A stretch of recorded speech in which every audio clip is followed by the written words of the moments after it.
Welcome to the other lesson of Pashto English. This is date. Date mean khurma. Nawar khurma pluri. Nawar sells date. Pluri mean sells. Date mean khurma. I buy date every day from him. زه هر ورځ له هغه خرما اخلم. I mean زه. Buy mean اخیستل اخلم. I buy زه اخلم. I buy date زه خرما اخلم. Every day هر ورځ. From him له هغه. From him له هغه. د هغه ټپری زموږ له ښوونځي سره نږدې ده.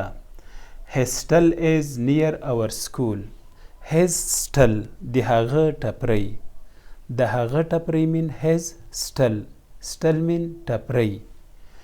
Near our school نږدې زموږ ښوونځي سره. Near معنا نږدې. Our school زموږ ښوونځی. زموږ ښوونځی.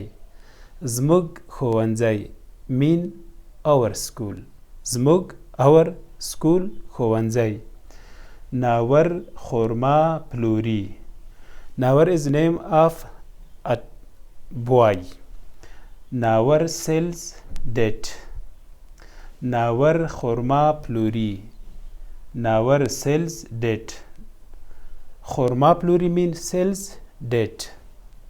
زه هر ورځ له هغه خرما اخلم. زه هر ورځ له هغه خرما اخلم. I buy date every day from him. زه I هر ورځ mean every day. له هغه from him. د هغه ټپری. His stall. د هغه ټپری. His stall. زموږ له ښوونځي سره نږدې ده. زموږ له ښوونځي mean our school. نږدې ده mean near. نږدې mean near. پلوري mean sells. هر ورځ mean every day. ټپری mean stalls. ناور sells date. ناور خرما پلوري. I buy date every day from him. زه هر ورځ له هغه خرما اخلم. I buy معنا زه اخلم. Every day هر ورځ. His stall is near our school. د هغه ټپری زموږ ښوونځي ته نږدې ده. His stall د هغه ټپری. ټپری به تاسو پیژنئ. ځینې خلک ورته غرفه هم وایي.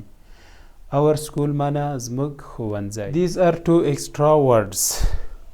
خواړه mean food. خواړه. خواړه. خواړه mean food. خوږه. خوږه mean candy. خوږه. خوږه mean candy. Some people call it shirini, but in Pashto it is good to say candy mean خوږه. خوږه or shirini. پښتو زده کړه یوټیوب چینل او فیسبوک در سره سبسکرایب او زنګوله کړئ. غزا نور زما فیسبوک دی او غزا نور هم زما ټویټر او لینکدین. ښه وخت ولرئ.